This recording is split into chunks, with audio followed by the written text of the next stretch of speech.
Today I will be discussing the fear of death, its causes, and how to cope with it effectively. Firstly, it's important to acknowledge that the fear of death is a natural and useful feeling that keeps us safe from harm, helps us to appreciate life and motivates us to do good. However, excessive fear of death can lead to the opposite effect. When someone constantly worries about death and is afraid of various dangers, they cannot fully experience the joys of life.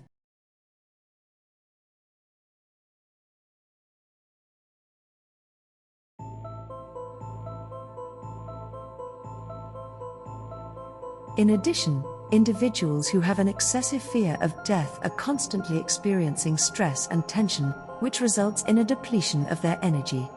Instead of engaging in enjoyable activities, they spend their time and energy on excessive protection.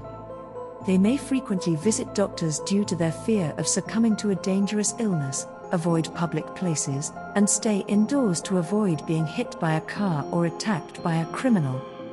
This fear and excessive protection can be exhausting, leading to the deterioration of their health, the breakdown of relationships, and the loss of joy in life. Ultimately, this only hastens the arrival of their end. Despite my efforts, I am unable to recollect the experience of being deceased. Although I am aware that I had died, the sensation eludes me entirely.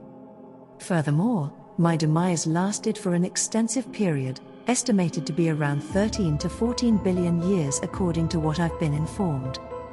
Regardless of our reluctance to acknowledge it, the fear of death is inherent in all of us. The realization that we will eventually face our own mortality is perhaps the most significant factor shaping our perception of life. It drives our actions, thoughts, and emotions both consciously and unconsciously, as we strive to avoid the inevitability of death. Our bodies and minds are temporary vessels that we borrow from the universe for a finite period of conscious, physical existence. Eventually, we must relinquish them and return them to their rightful owner.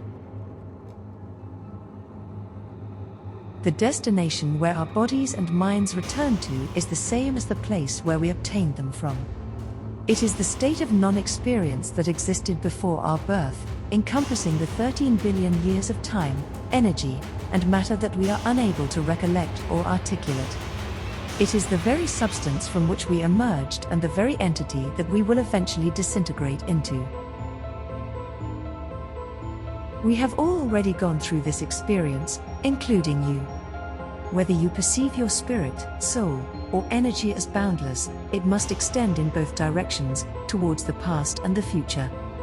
If you subscribe to the notion of an afterlife, then it follows that a pre-life must exist.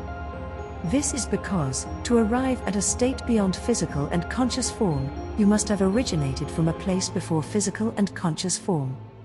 If you contend that physical birth is a prerequisite for accessing an afterlife, then by the same logic, physical death is a requirement for returning to the pre-life state. If you claim that physical existence is necessary to attain a non-physical state, you are essentially contradicting yourself. It becomes a paradox. Despite our efforts to imagine an alternative reality after death, we cannot escape the notion that our experience after death will be similar to what preceded our life. In essence, what came before our existence will be what follows our demise. This implies that we have already experienced death before. You are familiar with what it feels like, or rather, what it doesn't feel like. To your subjective, conscious self, it resembles an absolute void. However, this void is not the typical concept of nothingness that we conceive of. It is an indescribable, incomprehensible emptiness that transcends our understanding of consciousness and identity. This state does not demand consciousness or identity, and thus, to our awareness and sense of self, it appears as nothingness. Yet, this nothingness does not evoke fear. Prior to your birth, you were entirely comfortable with this void, perhaps even more so than you can imagine. The notion of being dead is not frightening. What is truly unsettling is the conscious contemplation of dying without coming to terms with it. Naturally, accepting our own mortality is an arduous process. We seldom broach or confront it with a level of sincerity and openness. Death is seldom the subject of genuine conversation, and we seldom contemplate with depth the inevitable reality that we will all meet our end, perhaps sooner than we anticipate. Nevertheless, it is crucial that we confront the thought of death frequently and candidly. According to author Robert Greene, by acknowledging our mortality with depth, we enhance our perception of every aspect of life. Regardless of how much we attempt to conceal or divert our attention from the notion of death, our consciousness will remain aware of it.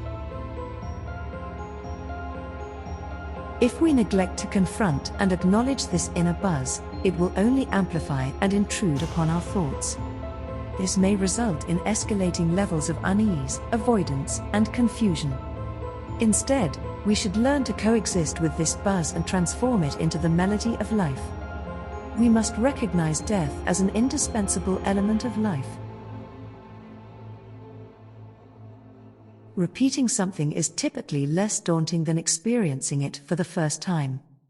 Therefore, if we contemplate the notion that we have already encountered the concept of death and accept the fact that we will face it again and be completely at peace, then the prospect of death becomes more manageable. It becomes simpler to alleviate our fear and anxiety towards it. Opening the door to life itself involves lessening our fear of death.